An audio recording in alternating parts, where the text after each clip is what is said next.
साथियों, प्रस्तुत है मेरा एक व्यंग प्रेम में बलिदान चतुर्भुज का। चतुर्भुज जी जब 20 साल नौकरी करने के बाद अफसर बने तो उनकी उम्र जो है वो 45 से ऊपर हो चुकी थी। उन्होंने किसी से सुन रखा था कि जब आप अफसर बन जाते हैं तो आपको कुछ ऑफिसर लाइक क्वालिटीज़ डेवलप करनी पड़ती हैं। इस बात को लेकर वो हंसा करते थे। उनका कहना था और मानना था कि जब मैं 20 साल से नौकरी कर रहा हूँ और मैंने इतने सारे अफसर निकाल दिए, अफसरों के साथ ही नौकरी की है, तो ये सब क्वालिटीज़ मेरे अंदर खुद ब खुद आ गई हैं। बल्कि उनका ये मानना था कि वो जो कोई नया अफसर आए तो उसको वो कुछ कुछ क्वालिटी पढ़ा भी सकते हैं। अब उनका जो तजुर्बा है वो इस सीमा तक या इस स्तर तक पहुंच गया है और उसे अलग से उन्हें डेवलप करने की ज़रूरत नहीं है, और बल्कि वो दूसरों को ही ट्यूशन दे दें। तो चतुर्भुज जी ने सुन रखा था कि अफसर लोगों की एक तो कोई ना हॉबी होती है, स्पोर्ट्स होता है। तो वो अब हॉबी के मामला जहाँ तक है तो चतुर्भुज जी का जो बदन है वो कसरती पहलवानी बदन था, जो उन्होंने मथुरा की मिठाइयाँ खा खा के, तरह तरह के मिष्ठान खा खा के और हुष्ट पुष्ट कर लिया था। और उम्र के इस पड़ाव तक आते आते वो थुल थोड़ा तोंदुमल टाइप हो गए थे। अतः स्पोर्ट्स तो रूल आउट हो गया। लेकिन ये था कि चतुर्भुज जी का जो प्रेम था, जो प्रेम के इंस्टिंक्ट थे, वो ठाटे मार के आगे बढ़ रहे थे। और तिस पर भी उनका एक जानलेवा कविता करने का शौक़ था। तो ये कविता करने का शौक़ और उनकी जो मूछें थीं वो लटकती हुई, जैसे आप पुराने उसमें देखते थे फिल्मों में, जो डाकू की फिल्मों में जो डाकुओं का साथी डकैत होता था तो उसकी मूछें जिस तरह नीचे लटकी रहती थी, उस तरह की उनकी मूछें थीं।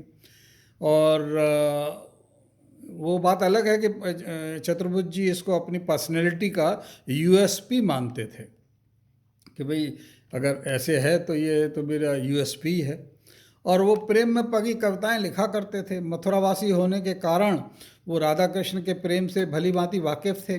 अब ऐसी प्रेम कविता लिखने के लिए, लिखने का मतलब जैसे कहते हैं ना, उसका उपयोगी क्या है यदि वो सुपात्र और अपने गंतव्य तक ना पहुंच पाए तो उन्होंने इसका अपने जो फ़ैन मेल है उसको बढ़ाने का एक तरीका सोचा। और प्रेम की कविताएं हैं तो उनके दफ्तर में जितनी लड़कियां थीं, तो जब वो भद्र महिलाएं थीं, लड़कियां क्या, तो वो जब भी वो कविता कोई फाइल लेकर आती तो कविताएं पेज दर पेज लिखकर उनकी फाइलों में एक के बाद एक खोसने लगे।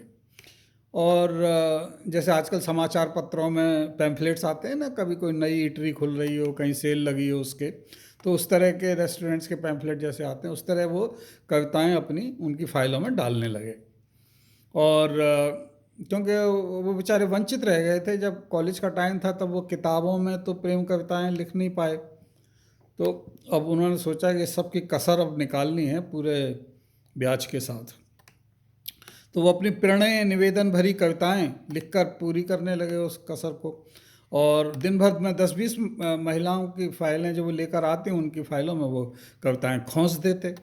कोई महिला कविता फाड़ देती, कोई रख लेती, कोई उन्हीं को वापस कर देती।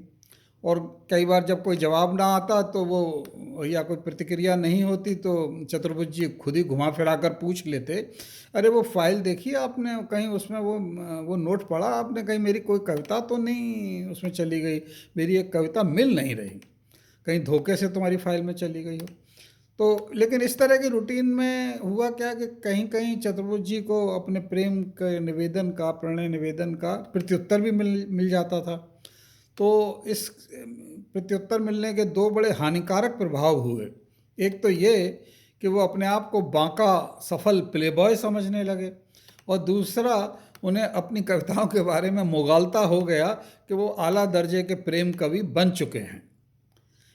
तो अब एक ब्रांच से दूसरी ब्रांच जब उनका ट्रांसफ़र होता तो वो नई ऊर्जा से भर जाते। इस उपक्रम में उन्होंने अपनी ब्रांच की कितनी ही महिलाओं को मथुरा की रबड़ी, पेड़े, दूध, दही, जलेबी खिलाए। चतुर्भुज जी का ये दृढ़ विश्वास था कि प्रेम और मिठाई का अटूट रिश्ता है। आपने वो गाना सुना है ना, गुड़ नाल इश्क मीठा। तो चतुर्भुज जी की आयु के साथ उनकी प्रेम की इंटेंसिटी बढ़ती जा रही थी और उसी रफ्तार से कविताएं लिखने की स्पीड भी। अब वो एक दिन में 20 कविताएं लिख डालते थे। लिखना क्या था, उसका लगभग लगभग टेम्पलेट उनके पास तैयार था। जुल्फ नागिन, आँखें मद भरे प्याले, बदन फूलों की डाली, सांसें जैसे खुशबू गुलाब की। बम्बई ट्रांसफ़र होने पर उसमें बम्बई की बारिश के अनुसार थोड़ा उससे प्रेरित होकर उन्होंने ना झटको जुल्फ से पानी, उस टाइप की लाइनें भी जोड़ दी थी। फिर चतुर्भुज जी ने देखा कि एक महिला जो है वो या तो नीरस है या हिंदी नहीं जानती, क्योंकि फाइल में वो कविताएं लिख के भेजते हैं और वो साफ मुकर जाती है कि कोई फाइल में कोई कविता मिली ही नहीं। जबकि चतुर्भुज जी को अच्छी तरह याद है कि उसकी फाइल में वो 10 कविताएं खोस चुके हैं। प्रेम निवेदन की ऐसी अवहेलना, ऐसी अवज्ञा। और एक दिन चतुर्भुज जी ने बिना फाइल के सीधे सीधे कविता उसे थमा दी।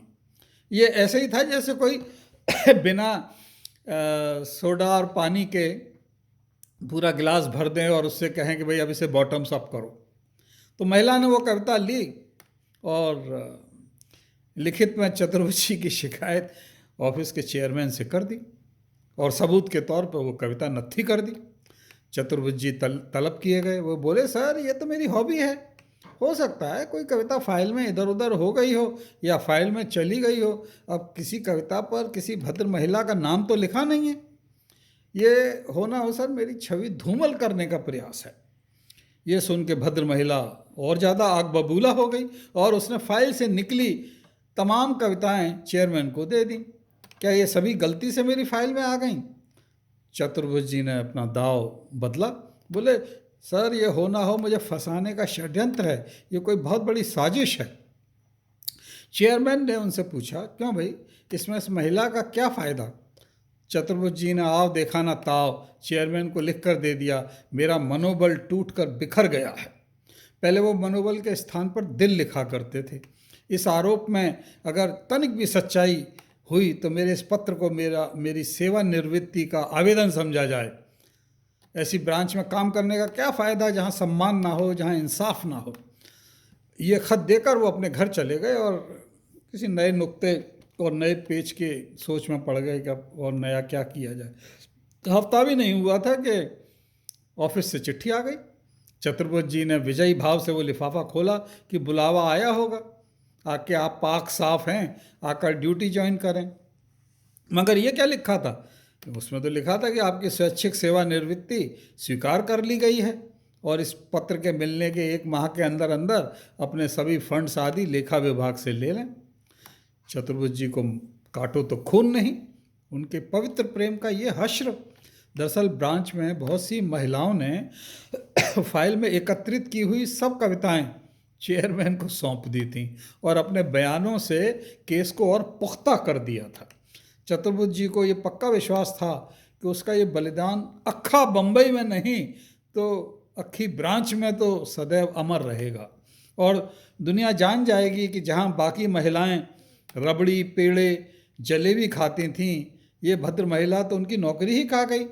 और चतुर्भुज जी को पक्का विश्वास हो गया कि सोनम गुप्ता वाकई बेवफा है।